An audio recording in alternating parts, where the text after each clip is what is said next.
J'espère que vous allez bien. Aujourd'hui on se retrouve donc pour une nouvelle vidéo, un haul Aromazone comme vous l'aurez vu dans le titre. Je sais pas quel temps vous avez chez vous, mais là chez nous là il fait horriblement chaud. Sachant qu'en plus je suis dans une ville où c'est une espèce de cuve, donc toute la chaleur est à moitié concentrée, enfin bref. Au niveau de la qualité de la vidéo, j'espère que ça ira. J'ai essayé de magouiller un petit peu avec mon téléphone, j'ai toujours ma facecam qui est pétée, enfin la vitre de ma facecam qui est pétée. Donc j'ai essayé de retourner le téléphone pour pouvoir filmer quelque chose en visuel, enfin de face à face. Et donc voilà, donc j'espère que tout ça, ça ira, on verra au montage. En attendant, n'hésitez pas à me rejoindre sur Instagram et Snapchat, c'est comme d'habitude, c'est toujours plus Instagram que Snapchat. Et de vous abonner si jamais c'est pas encore fait. Je vous retrouve tout de suite pour la suite de la vidéo. Donc aujourd'hui, ça va être un petit peu focus sur tout ce qui est de quoi faire, des bougies de massage, enfin ce type de choses. Et on démarre tout de suite avec un agent de texture qui est l'acide stéarique. C'est un émulsifiant et un épaississant qui est bon tant pour les émulsions que pour faire des bougies. Donc j'avais envie de le tester pour voir ce que ça donnait puisque je l'avais jamais testé. Et puis voilà. Donc ils disent que c'est un excellent facteur de consistance, il apporte douceur et onctuosité aux émulsions et il est très utile dans la confection des bougies et donc notamment aussi de savon à saponification à froid. Donc voilà, donc on verra ce que ça va donner, j'espère que vous voyez. Ah, je crois que je suis dans le cadre. Donc on verra ce que ça va donner, c'est des espèces, ça se présente sous forme de petites paillettes. Et voilà, bien évidemment, je vous ferai une vidéo le jour où je le ferai.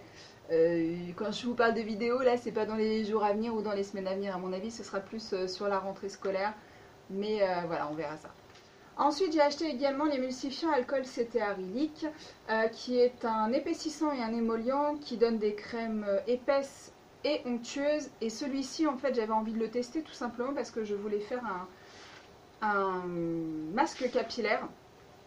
Et puis voilà, donc je me suis dit que ça pouvait être plutôt pas mal avec cet émulsifiant là, et ils disent qu'il s'utilise donc comme co-émulsifiant et agent de texture pour épaissir et stabiliser vos crèmes. Il permet d'obtenir des textures épaisses, onctueuses et douces. Donc on va voir ce que ça va donner et bien évidemment ce que je vous disais à l'instant, j'ai l'intention de faire un masque capillaire avec cet émulsifiant là. On verra ce que ça va donner, ce sera un test. Ensuite, j'ai acheté la cire végétale de soja non OGM qui est fondante et protectrice. Et là, par contre, c'était exclusivement pour faire des bougies. Voilà, je pense que pour faire des bougies, on peut se servir uniquement de la cire de soja.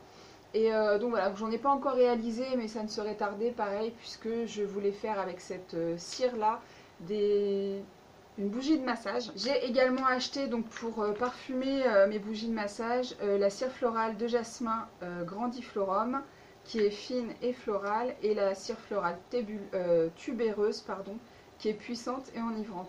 J'aime beaucoup ces deux odeurs là. Je me suis laissée tenter puisque ça fait longtemps que je les vois.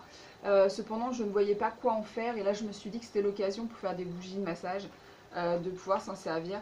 Donc le prix n'est pas non plus exorbitant, cependant il y a à peine, il y a 10 grammes dedans. Je ne sais pas si vous allez voir, donc du coup là la caméra est ici. Voilà ce que ça donne. Donc voilà, il faut savoir quand même que ça sent relativement fort, donc je pense qu'il en faut quand même très peu. Au niveau du dosage, ils mettent en dosage indicatif de 1 à 50% de la prépa finale. Donc voilà, donc on verra ce que ça va donner. Je pense que ça peut être intéressant, ou même pour incorporer comme ça dans des crèmes. Je pense que ça doit se fondre assez bien, ou alors faire des baumes, etc.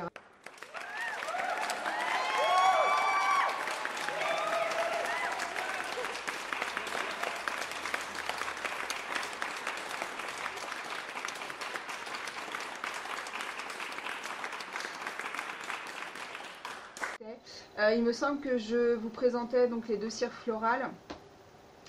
La cire de soja, donc là, j'en étais où? J'en étais.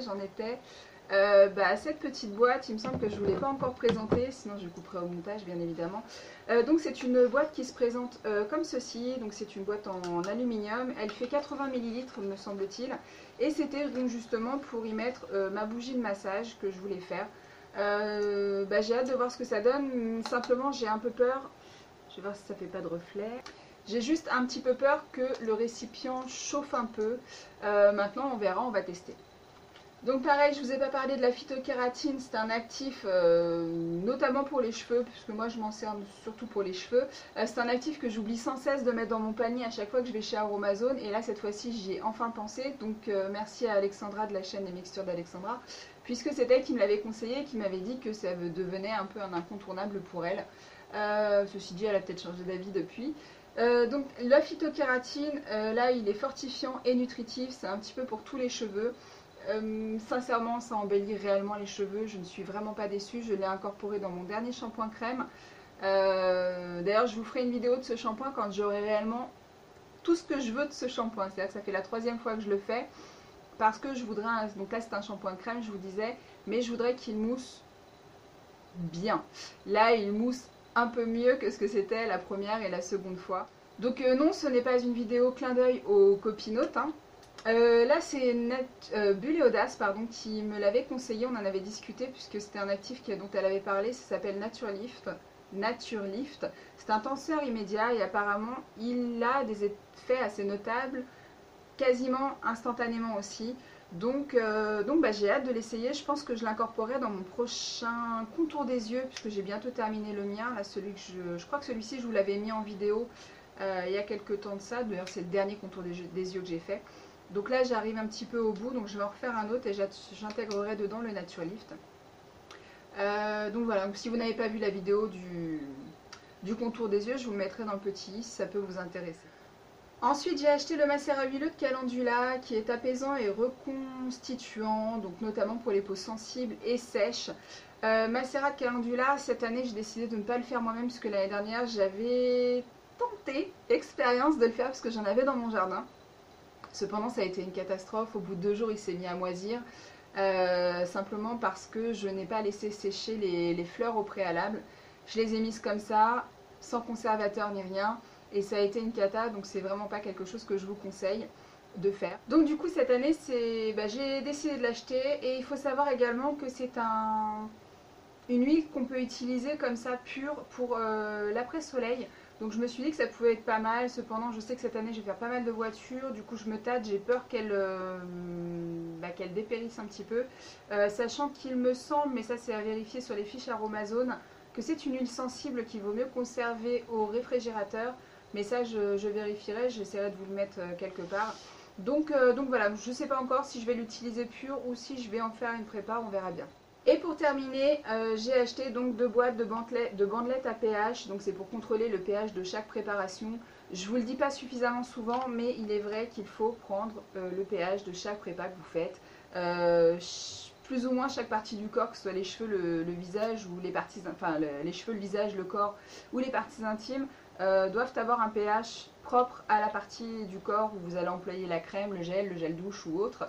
Donc voilà, donc c'est super important et je vous le dis pas suffisamment souvent, mais voilà, c'est redit.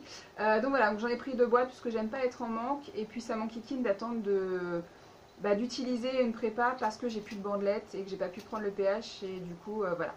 Bref, donc 2 boîtes. Donc voilà, cette vidéo est terminée. Ça a été un dur labeur puisque mon téléphone n'a pas arrêté de couper durant cette vidéo. J'espère que vous ne vous en rendrez pas compte. J'espère qu'elle vous aura plu. N'hésitez pas à me laisser dans les commentaires ce que vous avez pensé des produits, et s'il y a des produits que vous avez découverts, ou s'il y a des produits que vous aimez ou que vous n'aimez pas, c'est comme d'habitude.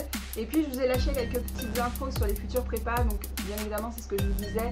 N'attendez pas qu'elles arrivent dans les semaines à suivre là, puisqu'après je suis en vacances. Je ne sais même pas si j'aurai le temps de tourner toutes les vidéos que j'aimerais tourner. J'ai plein d'idées, mais je manque de temps. Voilà, c'est comme ça.